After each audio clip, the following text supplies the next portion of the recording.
que anda siempre preocupada si tiene mal aliento? Se lava los dientes, come chicle y toma agua, pero aún así siente ese dejo de mal olor en su boca. Ponga mucha atención porque ese persistente mal olor es una enfermedad llamada halitosis, conocida como una enfermedad social, debido al aislamiento de y hacia ciertas personas que la padecen. Es un conjunto de olores que se emiten desde la boca. Una de cada 2 personas la padecen, por eso es un problema tan importante a nivel social. Efectivamente, no se distingue edad. Afecta desde niños hasta ancianos. Mucho ojo, que se trata de una enfermedad muchísimo más común de lo que piensa, porque la padece una de cada 2 personas y sin distinción de edad. Incluso afecta a un 20% de los niños y se hace más frecuente en personas que superan los 50 años. Efectivamente, los últimos estudios demuestran que el 90% de la población tiene halitosis y esa causa es de nivel oral. Ahora, en las personas mayores de 50 años esto va aumentando, producto principalmente del uso de fármacos que nos producen sensación de boca seca. También puede afectar a niños, porque como te digo, la acumulación de la placa bacteriana, principalmente en la lengua y en el surco gingival, hace que uno tenga esta sensación de dolor pesado en la boca. Las causas de la halitosis pueden ser múltiples, pero en la mayoría de los casos es provocada por una mala higiene bucal, por la descomposición bacteriana de los restos de alimentos entre los dientes, de la saliva y de las células de la mucosa oral. La principal causa es la acumulación bacteriana en la parte posterior de la lengua y en las bolsas periodontales, por una higiene oral defectuosa o por no saber cepillarse de manera correcta. Lo puedes estar haciendo, pero no lo haces con la técnica adecuada y por lo tanto no limpias bien ni la lengua ni los dientes y eso produce la halitosis. Sin embargo, también la provocan ciertas afecciones al tracto respiratorio, secreciones nasales y varios tipos de infecciones pulmonares y gastrointestinales. Sí, efectivamente, hay un 10% que no son originadas por la cavidad oral, como por ejemplo enfermedades sistémicas, algunas insuficiencias renales, enfermedades pulmonares. Todo eso también contribuye, pero como te digo, en un menor porcentaje. Asimismo, el reflujo, la diabetes, la anorexia, las fallas hepáticas o ciertas dietas muy estrictas también pueden llegar a desatar este problema, debido a la baja producción de saliva de la boca que se da cuando una persona come menos, lo que favorece el mal aliento. Precisamente puede tener que ver con el tema de que no se están alimentando bien y que esto produce que al no comer a las horas adecuadas provoquemos una disminución de la saliva, un aumento de sustancias en el fondo que las bacterias degraden y así se posa el olor en nuestra lengua y eso se refleja como mal aliento. Ya lo saben, hasta una dieta podría provocarle el mal aliento. Ahora, ¿cómo podría evitar esa molestia que la avergüenza? Se lo contamos ahora en Bienvenidos. Y estamos con el doctor Cristian Venables, cirujano maxilofacial de la Clínica Los Burros. Bienvenido, doctor. Se habla del mal aliento. ¿Qué es el mal aliento? Pero ¿qué olor debería salir de la boca o no debería salir ni un olor? Ya que la halitosis es un tema que es muy amplio, muy general, porque todos hemos sufrido halitosis en algún momento de nuestra vida, todos. Después de algún café, después de una comida pesada. Entonces, lo primero es que hay que distinguir y hacerle entender a los pacientes que hay que distinguir la halitosis transitoria de la halitosis permanente. Lamentablemente, la halitosis permanente, que es la más compleja de todas, es la halitosis que nunca le decimos al amigo o a la pareja porque es un tema muy particular, muy sensible. Nosotros mismos con nuestros pacientes tenemos que tomar varias sesiones antes de decirle, porque no es llegar y decirle a una persona que algo en ella está funcionando mal. Ahora, lo importante de esto es que la halitosis es un signo de muchas enfermedades distintas y por lo tanto detectar de cuál de estas enfermedades es el signo es responsabilidad de nosotros. Ahora, es importante que la pareja, los amigos, que son más cercanos a estas personas, determinen la forma de poder decirle a ellos para que se acerque a un especialista a consultar. Y antes de decirle que hay que ser capaz de darse cuenta, la persona o las personas que tiene cerca, un poco lo que decía, lo que preguntaba Ronca, ¿cuándo pasamos del olor normal, digamos, de una persona que, no sé, uno siente el olor, digamos, de lo que comió, algo así, a un problema, digamos, una halitosis? Es que eso, por eso lo comentaba, es muy difícil porque cuando nosotros vamos a un carrete y llegamos tarde y no nos lavamos los dientes porque estamos muy cansados y amanecemos el otro día, probablemente, tal vez nosotros no nos demos cuenta, pero el resto del mundo nos va a decir, por favor, lávate los dientes. Claro. Pero una persona que está constantemente con halitosis por una enfermedad periodontal, por un tumor pulmonar, por una enfermedad gastroesofágica, es un paciente que no se va a dar cuenta solo y por lo tanto el responsable no va a ser él, porque él no lo va a sentir. Es un olor permanente. Es un olor permanente. ¿Y la boca cómo debería oler? O sea, ¿cómo uno debería...? ¿Tiene un olor la boca particular? Sí, claro. Y dependiendo de cada enfermedad, de cada paciente, los olores son totalmente distintos. Lo ideal es que la boca no tenga ningún olor. ¿Ya? En estos tiempos, porque si nos remontamos años atrás, cuando no existía higiene, por supuesto que tenía un olor particular, pero que era un olor normal. Cuando un paciente no se ha lavado los dientes o no ha hecho una higiene oral desde la mañana hasta la noche, por supuesto que va a tener un olor un poco más potente, porque hay una degradación de proteína y degradación de restos de alimentos que se encuentran en la boca.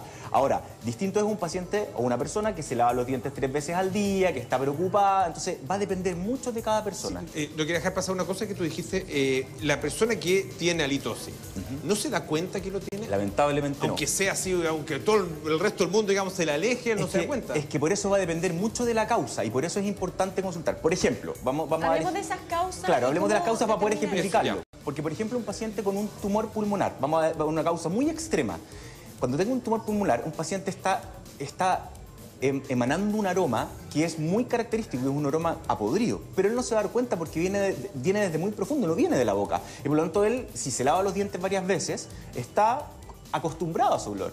Y por lo tanto van a ser las otras personas que van a decir, oye, pucha, pero lávate los dientes, una pastilla de menta, pero que eso no va a tratar el problema. Claro, porque viene de adentro. Porque viene de adentro. Distinto es el olor a la boca porque cuando uno siente que, por ejemplo, fue a comer comida oriental, que es muy condimentada, comida peruana, uno siente que tiene un aroma en la boca porque está acá, está muy cerca de las fosas nasales, pero cuando es un olor que viene del estómago o que viene, si no hay una molestia asociada, es muy difícil que el paciente Y eso podría determinar que tenemos que consultar al doctor porque a lo mejor alguien tiene con un problema mucho más grave. Sí, por supuesto. Y ese sería como el llamado de alerta. Es oye, el tengo signo algo. que me permite determinar de dónde viene y por eso nosotros lo investigamos.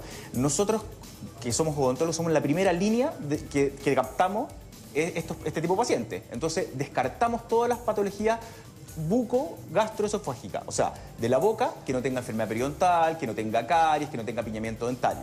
Si viene de la vía gastroesofágica, que no tenga úlcera, que no tenga el Helicobacter pylori, podemos solicitar el examen del Helicobacter para descartar que no hay una bacteria que esté procesando las proteínas y ácidos grasos que generan muy mal olor. Doctor, hay varios temas, porque, por ejemplo, usted tiene que saber en su casa que llegando a los 50 años, la halitosis se acrecienta, ¿no es cierto? Y a mí me sorprendió, 1 de cada 2 personas en nuestro país padece un tipo de halitosis. Y sabes que han llegado muchas preguntas sobre niños. Acá una guagüita de 6 meses, una niña de 2 años, 7 años, la mamá están preocupadas porque dice que le sienten olorcito. Sí. Incluso tenemos un llamado de una señora que está preocupada por su hija. Pero todo esto lo vamos a responder a la vuelta de la pausa comercial. Seguimos con el doctor, ¿no es cierto?, Cristian Venales, y estamos hablando sobre la halitosis, el mal aliento. ¿Por qué aumenta cuando ya llegan sobre los 50 años el paciente por un tema de higiene bucal o un tema también de edad? ¿Qué pasa ahí? Es por un tema más bien de edad, porque lo que pasa es que después de los 50 años, cuando ya nuestro cuerpo empieza a envejecer en general, todas las glándulas exocrinas del cuerpo se empiezan a atrofiar por un tema de uso. Eso quiere decir que mi cantidad de saliva expulsada hacia la boca va a ser mucho menor y por lo tanto vamos a tener un paciente que los restos de comida se van a limpiar menos con la autolimpieza que genera la lengua, la boca y con la saliva. Y por lo tanto vamos a tener un problema que es mucho mayor, que es darle mayor cantidad de agua a ese paciente para que pueda generar más saliva. Porque se atrofian, a diferencia de la enfermedad que es el síndrome de Seria, en que se atrofian, aquí se van atrofiando algunas. Y por lo tanto la disminución de la saliva aumenta. Esa es básicamente porque la halitosis, que es de causa oral, por supuesto. También se asocia más a que llegado a los 50 años hay mucho más enfermedades gastroesofágicas. Por producto de la edad, gastritis, colon y todo eso genera gases que genera halitosis. Y por lo tanto pero ahí no tenemos... los gases, que uno piensa que esos gases cuando hay colon van a salir por abajo, no para arriba. Pero es que los gases salen por todos lados. Salen por todos lados. ¿Sí, vos? Pero sí es verdad. Cuando uno sale... La típica, cuando uno está como... Oye, apunta para otro lado, le dicen. Efectivamente. Ya, sí, te capto. Ya. Se capta, sí. Señora Dina, hay una señora que está al teléfono que tiene una consulta. Señora Dina, bienvenida, de Cerro Navia, la escuchamos y el doctor también. Señora Dina. Sí, soy al habla. Bienvenida. ¿Cómo está? Bienvenida. Bien, buenos días para todos. Bueno, no importa. Oiga, quiero preguntarle al doctor Pregunte nomás. por qué mi nieta amanece con su aliento de mal olor y es chiquitita ella. ¿Cuánto tiene su nieta? 3 años. 3 años. 3 años. No te- Señora Dina, ¿y su nietecita en la noche toma mamadera? Sí, pero mi hija le lava los dientecitos. Ya. Mire, lo que No se pasa es que... acuesta con la pura leche, no. Perfecto. Mire, lo que pasa es que en general en los niños, cuando toman leche, la leche a los 3 años, y dependiendo qué tipo de leche, genera restos en la boca que, aunque usted le lave muy bien los dientes, van a quedar en los pilares de la amígdala, en la lengua, detrás de los molares, y esa zona es muy difícil de limpiar los niños, sobre todo que en la noche se toman la mamadera, tienen sueño, y uno hace un cepillado así como por cumplir, porque el niño ya está durmiendo, y por lo tanto ese hálito en la mañana es normal. Ahora, ¿Qué debería hacer? obviamente que si usted tiene una duda, que si ya encuentra que es un hálito que va más allá de lo normal, yo le invito a que consulte con un odontopediatra o con cualquier odontólogo, porque es importante siempre descartar que no, por ejemplo, haya enfermedad caries. En los niños que hay una enfermedad gingival o periodontal es muy extraño, es muy raro. Hay casos, pero muy raros. La encía de los niños en general está sana. El problema podría ser una caries. Que haya habido que aparezca una caries. Y también problemas gastroesofágicos, problemas pulmonares, son de cuadro. Ahora, en la medicina todo puede ocurrir, no es matemático.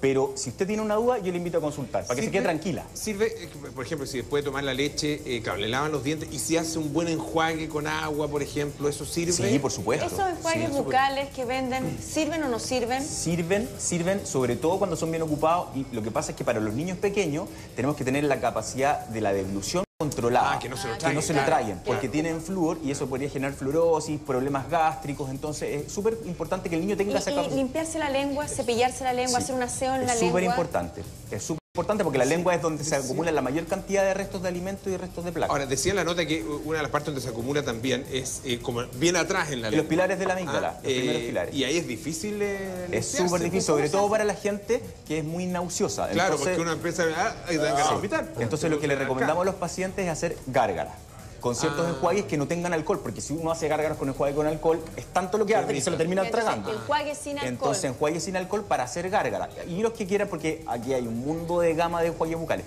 Generalmente nosotros vamos a recomendar un enjuague bucal tipo para un paciente según la enfermedad que tengan. No existe un enjuague perfecto para todos. Ese enjuague que es bueno para que blanquee los dientes, que limpie la encía, que limpie los dientes, no existe. Porque tienen medicamentos distintos que incluso son antagónicos entre unos y otros. Y lavarse los dientes, por ejemplo, ¿cuánto es recomendable? Porque, no sé, se lava los dientes ¿Cuántas después veces al día? Claro, porque ya, desayuno, después de almuerzo, después de comer, después de tomar té, qué sé yo, y en la noche. Sí. 4 veces está bien, O sea, es mucho, es poco. Es mucho, porque va a depender también de hay montones de factores que hay que tener en cuenta dependiendo del cepillado, porque depende mucho del paciente. Por ejemplo, si yo tengo un paciente con un biotipo gingival fino, ¿qué significa esto? Con unas encías finitas, con cuello expuesto, y yo le hago lavarse 4 veces al día los dientes, lo voy a matar. No va a tener Va a la pasar litosis, sangrando. pero va a tener la recesión gingival que tener, va a ser terrible. Entonces va a depender mucho del paciente, la capacidad. Y por eso es tan importante tener un doctor o un odontólogo de cabecera que te conozca y decir, ¿sabes qué, Martín? Tú estás perfecto, te puedes lavar 4 veces al día los dientes. Pucha, es que no puedo. Bueno, lávatelo entonces en la mañana y en la tarde, pero ¿te los vayas a lavar en la mañana y en la noche? Sí, seguro, ya. Entonces yo te recomiendo este enjuague, este cepillito, El hilo dental también. es fundamental. O sea, el hilo dental es tan o más importante que la pasta de dientes. O sea, si me preguntan qué es más importante, lavarse los dientes con pasta y en reemplazo de la seda dental, o solamente cepillo con agua y seda dental, 1000 veces más importante, porque los restos de alimentos que se acumulan entre medio de los dientes no salen con el cepillo de dientes, no salen. ¿Por qué no hacemos un repaso? Porque uno ha escuchado en realidad un montón de métodos de lavarse los dientes. Entonces, ¿cuál es el lavado correcto? Lo que uno tendría que hacer, desde el hilo dental hasta el enjuague. Es que vuelvo al punto anterior. No existe un lavado perfecto para todo tipo de paciente. No existe un cepillo para todo tipo de paciente. Por eso en el mercado existe tanta variedad. Porque depende del biotipo del paciente, es que yo escojo un tipo de cepillado. Pero si vemos como en lo básico y en lo mínimo, lavarse 2 veces al día los dientes. Está bastante bien. Por ejemplo, ¿una vez o las 2 veces con hilo dental? No, una vez el hilo dental, Por ejemplo, principalmente en la noche. Principalmente en la noche. ¿Cuánto rato hay que lavarse los dientes? ¿O no se mide en tiempo? No se mide en tiempo, sino que se mide en que cuando yo vea mi diente no tiene que tener ninguna superficie rugosa sobre él. No se trata de pasarse el cepillo 20 minutos para que esto brille, porque lo único que estoy haciendo es rayar el esmalte. Siempre le explico a mis pacientes que la placa bacteriana es un biofilm de salida. O sea, si yo hago esto con el dedo, ya me la saqué. Eso es higiene dentaria. Porque no, es que tengo una manchita, que yo tomo mucho café y me cepillo y a lo mejor la va a sacar. Pero lo único que va a hacer es rayarse el esmalte. ¿Algún remedio casero, no estoy inventando, agüita de cilantro, cualquier cosa? Bicarbonato. Pensando en las personas que tienen mal olor, ¿hay algo de eso? ¿Tú tienes alguna información? ¿Algún dato? O sea, como dato para un paciente que no puede comprar enjuague bucal por el tema de costo, hacer un buen, y que no tenga una capacidad nauseosa, hacer un buen cepillado con la pasta de dientes y después diluir un poquito de pasta de dientes, bien diluida en un vaso y hacer gárgaras todas las noches. Vuelvo a insistir, eso es por una litosis transitoria, en que sea por una comida. Claro. No por si yo tengo una caries, aunque me haga enjuague con lo que me haga, con un enjuague que mata bacterias, voy a tener ¿La caries produce mal olor? Absolutamente. Porque la caries es una descomposición de un tejido orgánico que es el diente. Y la enfermedad periodontal es una descomposición del hueso y de todo el periodonto que rodea el diente, producto de una enfermedad infecciosa. Entonces genera muy mal olor.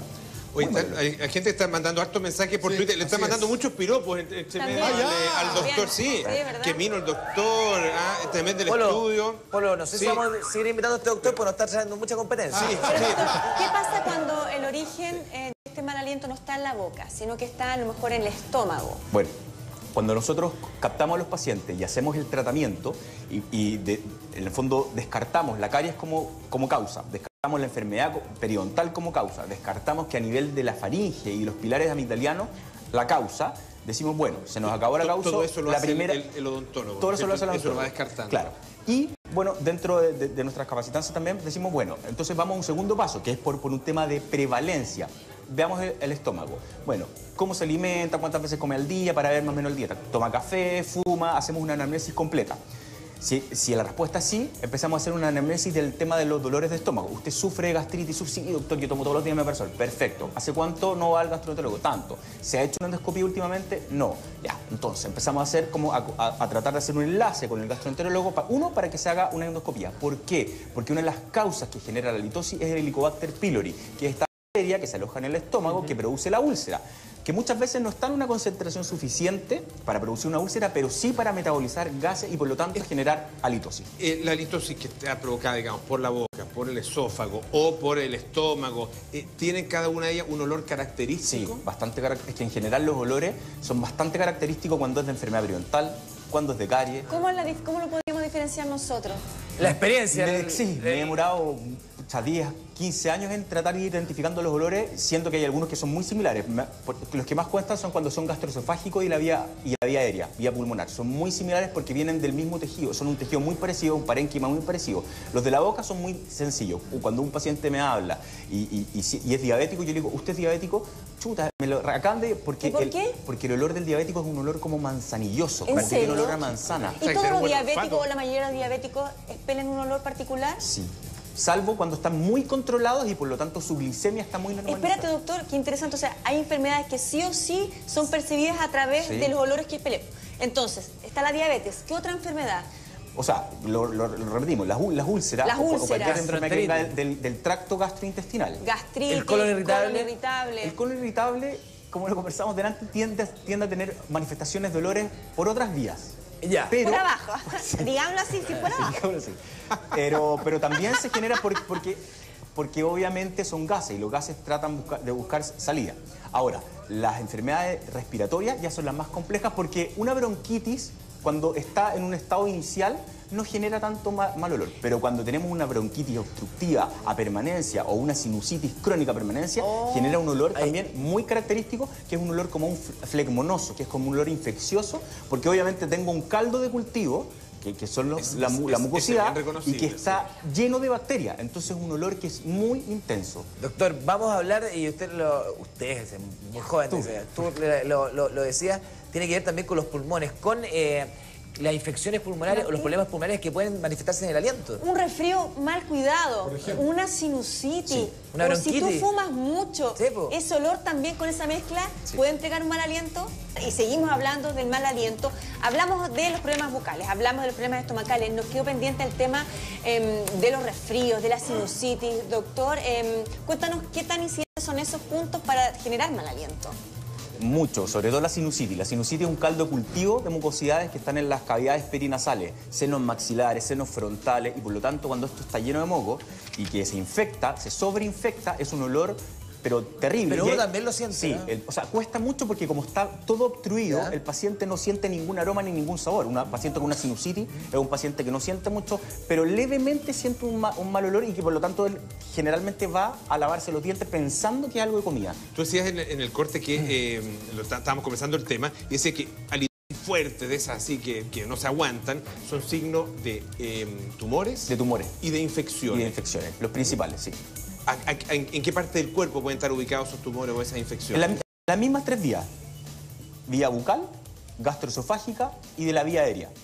En cualquier de estas zonas, un tumor o una infección, un proceso infeccioso, nos da una señal de que hay un tumor oncológico, o sea, de cáncer. ¿Y por qué? Porque es un olor muy característico a podrido, es un tejido que está podrido. Y por lo tanto, y aparte que son signos muy característicos, un paciente añoso, generalmente alcohólico, generalmente que fuma 2 o 3 cajetillas diarias, entonces un paciente que tiene esas características, claro, no es que tenga, no voy a ir a buscar una caries. Claro, no es que tenga mal aliento, digamos, porque toma, porque fuma, es porque ya hay un daño, claro, que es mucho mayor. Tenemos un cartón donde aparece cómo evitar el mal aliento. Vamos a hablar desde el chicle de todo, pero vamos punto a punto y el doc nos va explicando. Jaime, ahí tú está, nos lavarse ayudas. los dientes 2 veces al día.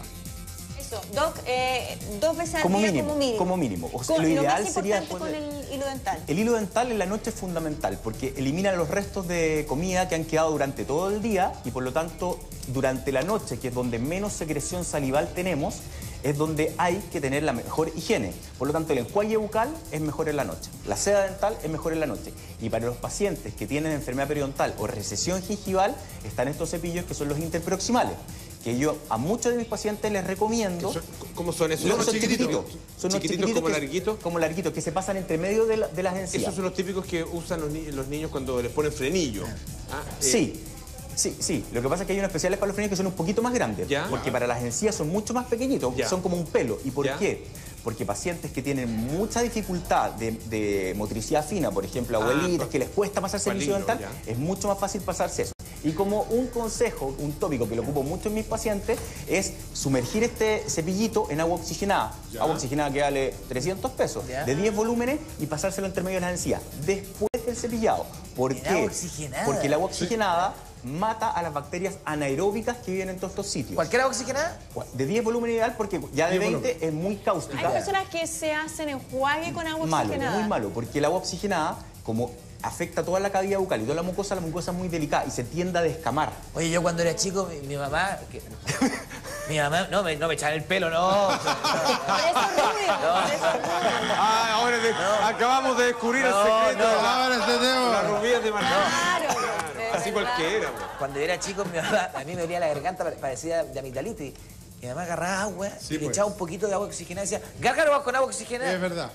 Y eso para limpiar, y eso es El efectivo. problema es que mata todo, ¿no? Claro, el problema es que las bacterias buenas, las bacterias malas, muy cáusticas, y por lo tanto, y por eso ya no se ocupan en las heridas, en la urgencia. Antes llegábamos y típico agua oxigenada, ahora solo suero, porque es demasiado cáustico. Sigamos Entonces, revisando el otro los punto consejos. era, sí. El otro punto es no beber alcohol en la noche. Claro, eso.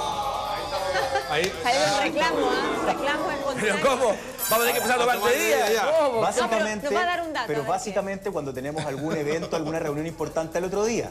Porque obviamente cuando salimos de carrete vamos a tomar, pero si ¿Cuál tenemos- es? Pero debe haber un trago que debe generar más mal olor que otro, ¿no? Es que generalmente los destilados que tienen mucha azúcar generan más mal olor No, que y los la mezcla del vino con la cebolla y el ceviche y el ajo. 18 de septiembre. ¿Y el ajo? ¿Cómo es, Martín? Olor a 18, claro. Claro, que Pero son ¿cómo es, muchos Martín? alimentos, que son muchos, dicen que el Pero ese vodka... Es que el vodka no, Eso es no deja aliento. No tomo vodka, así que no te puedo dar mi experiencia. pero- Pregúntale a... Los pacientes. Polo, créeme que sí. ¿Sí deja aliento? Ya. Ok. Sigamos. Habló el experto. Vamos. Listo. Vamos a la tablita. Hay tomar 2 litros de agua diario. Sí, eso es ¿Por qué es tan importante La el hidratación agua? es fundamental. ¿Por qué? Uno, porque el tomar agua hace que deglutamos los restos de comida que siempre van quedando. Restos de comida me refiero a un té, a un café, porque generan muchas partículas que quedan adosadas a la lengua. Entonces, mientras más agua tomo, Agua. más la degluto. Es agua de la llave. Agua de la no, llave. no es hecha jugo. No, agua de la Menos llave. bebida. Y además, el hecho de hidratarme más hace que mis glándulas salivales tengan más agua y por lo tanto van a secretar más saliva durante el día y van a estar limpiando la boca con la lengua, que lo hacemos a diario sin darnos cuenta. Por eso es fundamental. Esos son los dos motivos principales del agua. Denise Petit dice, mi abuela nos decía que nos laváramos la boca con bicarbonato. Ya. ¿Es verdad eso, Sí, mito, pero no? muy malo. Es muy, muy, muy malo. ¿Por qué? Porque efectivamente el bicarbonato es un abrasivo, efectivamente deja los dientes más blancos, pero ¿a costa de qué? A costa de rayar el esmalte. Es lo mismo que cuando yo le explico a mis pacientes. Cuando tú tienes un auto y tú le pasas cera, el auto queda brillante, pero si tiene algunas rayitas, ¿qué hacemos? Ocupamos estas ceras que tienen microgránulos y eliminamos la raya. Lo mismo hace el bicarbonato en el esmalte. El problema es que el esmalte es un tejido que no vuelve a crecer. Es el único tejido del organismo que nunca crece. Crece el hueso, crece el músculo, crecen algunos nervios, hay que cuidar el pero esmalte. el diente perdido es diente que no vuelve. Nunca. Sigamos con el cartón. Ok. Aquí está, entonces, comer chicles sin azúcar. O sea, aquí podemos tener una seria discusión con gastroenterólogos porque ellos dicen que es muy malo porque genera, en el fondo, deglución continua de saliva y por lo tanto podría generar úlcera. Por lo tanto, en pacientes con características ulcerosas, No. está contraindicado. Pero en un paciente normal, en una persona normal que probablemente olvidó, chuta, no traje mi cepillo de dientes en una reunión, sí, un chicle es muy bueno. O después de almuerzo. O después de almuerzo. Pero Ese sin salvador. azúcar, súper importante. Y si además quiero agregar un efecto antihalitosis, porque la menta fresca o estos como alcoholes que vienen en algunos chicles, dura muy poco tiempo. Los chicles de hoy día, que son un poquito más evolucionados, tienen xilitol y han salido algunos últimamente con propóleo, que está demostrado que también son bacteriostáticos el propóleo, xilitol bactericida. Es decir, mata las bacterias un agente y el otro agente mantiene a raya las bacterias. Y esas tabletitas, no voy a decir la marca, pero unas que así como que uno la saca bien delgadita, Sí. una caminita que se pone en la lengua, Sí. ¿son efectivas? Son efectivas, pero más a corto plazo, porque una vez que se disolvió la tabletita, Sí. te deja un hálito por unos 5 minutos y después Y se listo, disolvió. se terminó. El problema es que las bacterias, como todos lo saben, crecen a una velocidad exponencial. Por lo tanto, si yo tengo una bacteria y almorcé recién y me tomo una tabletita, claro, los 5 minutos va a ser fantástico, pero a la hora cuando siga la reunión no va a estar. Ahora, también no puedo estar en una reunión comiendo chicle porque socialmente es mal visto, por lo tanto, lo guardo y trato conscientemente de no estar mascando chicle porque no se va a ver muy bien. Básicamente eso. Nos quedaba uno, ¿no? Nos queda un punto. Guardar el Lo más chicle, fácil. guardar No. el chicle mascado no es muy No, no. bonito, sí. No, Ir al dentista. debajo la lengua. Claro. No en el bolsillo. Debajo detrás de la oreja. Oye, y algo muy importante, ir al Ahí dentista está, una vez al año. Sí, Exacto. para pacientes sanos, hasta uno normales, una vez al año está perfecto. Para pacientes que se les ha detectado halitosis, alguna enfermedad más importante como periodontitis, caries, 2 veces al año. ¿Por qué? Porque la velocidad en que se generan estas enfermedades, tanto la caries como la enfermedad periodontal, se produce en 6 meses. O sea, si usted va al dentista hoy día y no tiene ninguna caries, y si en 6 meses tiene un mal cuidado, usted ya puede tener caries. Enfermedad periodontal, en un mes puede tener enfermedad periodontal si no se ha cuidado. Y como son tan explosivas, tan gatillantes, sobre todo la enfermedad periodontal, en profesionales jóvenes, exitosos, que están sometidos a mucho estrés, son enfermedades que son muy, muy, muy importantes de tratar. Perfecto, queremos agradecer al doctor Cristian Venables.